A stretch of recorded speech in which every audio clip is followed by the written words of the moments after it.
lastly, sir, one of the biggest problems we have in this space is Democrat states, radical leftist states, enacting policies and enacting an agenda that discriminates against coal, against secure sources of energy.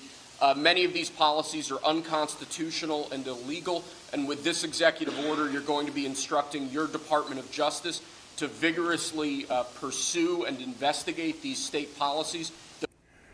What is up, guys? Welcome on back to TK's Garage. And the president signed some executive orders yesterday, mainly dealing with coal and firing up coal-powered plants.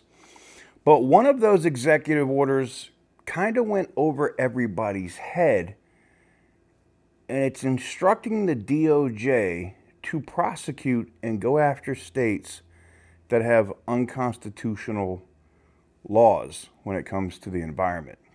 Lee Zeldin was in attendance. Doug Burgum was in attendance. This is going to get interesting for California. For the longest time. Whoa. For the longest time. Percocet, Miley Percocet, Percocet, Miley Percocet, represent, gotta represent. So welcome on back to TK's Garage. Yes, look, I'm not saying it. The president said it, and evidently that, you know, if something is said out loud, then that's what people at all these websites were like, well, the president said 2020. He said he's only going to go make 2020 standards. But, you know, you have to be smart and reach out to the White House on your own and get a response to get an understanding of what exactly was meant when it was said.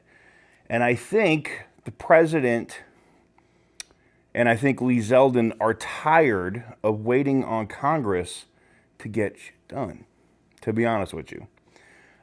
We have CRAs that are just sitting there, that have been sitting there for months. It's funny, they got the oil stuff done, the methane stuff done, the water stuff done, like instantly. It was like within days, done. As soon as he submitted those CRAs, they were done. Interesting. But when it came to tailpipe emissions and things of that nature, and I know what a lot of you guys have said, follow the money. Find out if people that are building these emission systems or the companies that make these are investing, or, and I mean investing, donating / investing, because that's what you're doing when you donate to a politician, you're investing, to the Republican Party. Are they taking money from the Green New Scam?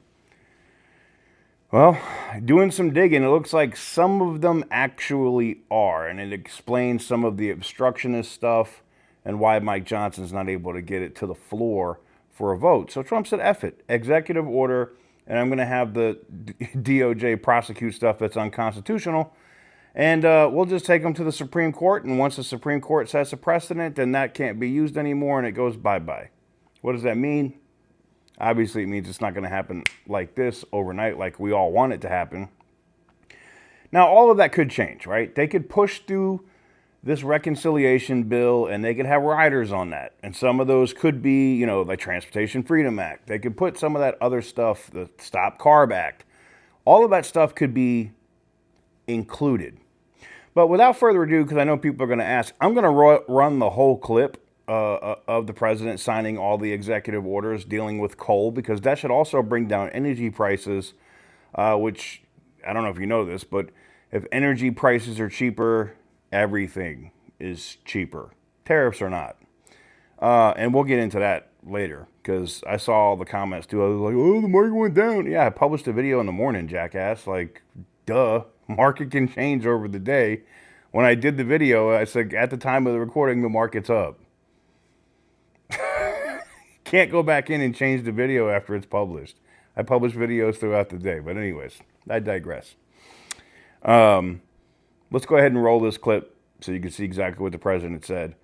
And then you'll get that clip. You'll get exactly what I'm talking about, where the president said, we're going to prosecute states that are pushing unconstitutional, like, environmental laws. That includes, say it with me, emissions, CARB, California, all of that dumb crap. 4 items prepared for your signature this afternoon, sir.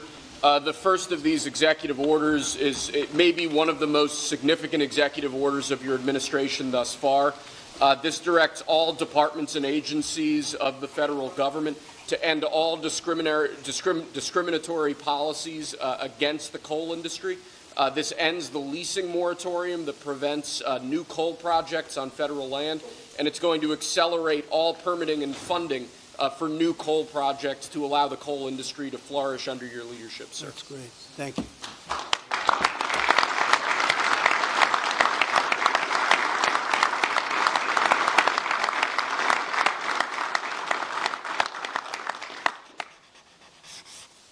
Okay.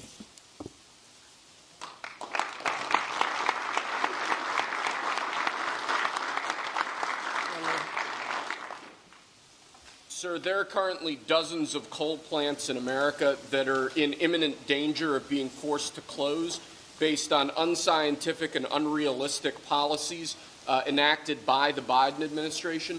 What we're going to do is essentially impose a moratorium on those policies taking effect to protect coal plants that are currently operating, to ensure that they're able to continue producing power and continue providing jobs to Americans in the coal industry. Great. Thank you very much.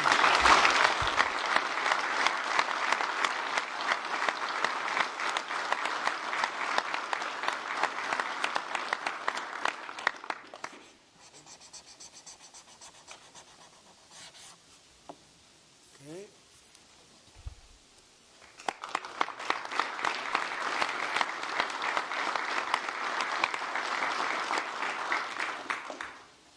Sir, you've made grid reliability and security a key focus of this administration. This executive order is going to promote grid security and reliability by ensuring in part that our grid policies are focused on secure and effective energy production and energy transmission, as opposed to woke policies that discriminate against secure sources of power like coal and other fossil fuels.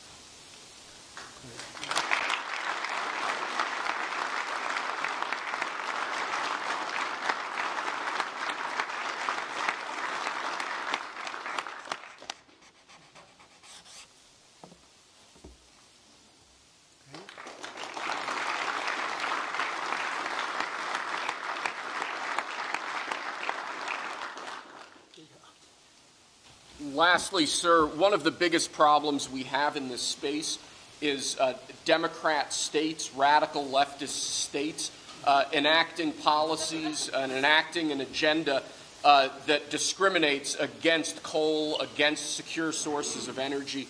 Many of these policies are unconstitutional and illegal, and with this executive order, you're going to be instructing your Department of Justice to vigorously pursue and investigate these state policies that we believe are illegal or unconstitutional. Good. Thank you.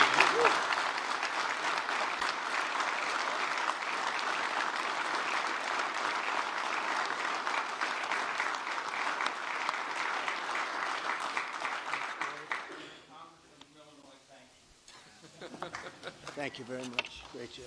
He went to Harvard when Harvard was good. It was a while ago.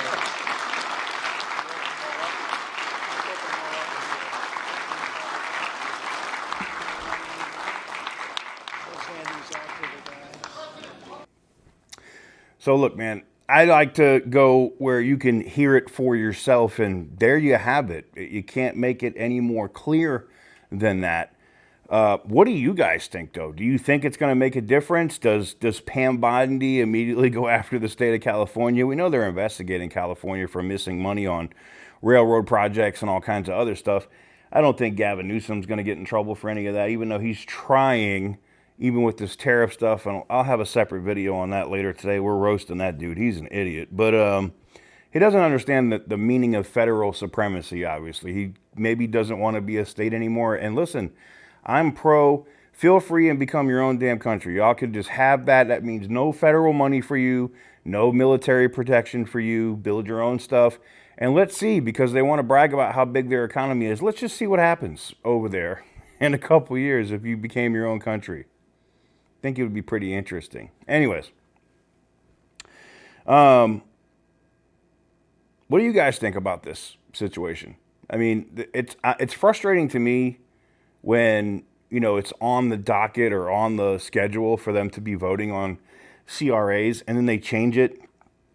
Now they had this fundraiser or whatever they had to do in DC yesterday, so they like just shut everything down. They stopped doing what they were doing in the House, and everybody went to this fundraising thing yesterday, and they're not doing it. Like I've looked at the schedule for the rest of the week, and now magically they're going to talk about one thing that does have relevance to me and friends of mine with, you know, veterans benefits and different laws pertaining to military veterans. But outside of that, the House is literally doing nothing. I mean, yeah, they have committees, they're having hearings, they're just talking hot air. They're not doing anything. I'm just sick of it. I got to be honest with you. Like there's no it just drives me nuts that the president can literally get to work and in 100 days do more stuff than any president in the history of the country. And the Congress is just, you have a majority, and you have a bigger majority now, and you're just sitting on your mother effing hands. I don't understand it. It doesn't make sense to me. Let me know what you guys think in the comment section down below. Give the video a big thumbs up if you like what I do. Hit the subscribe button if you haven't already. And as always, stay petty, my friends.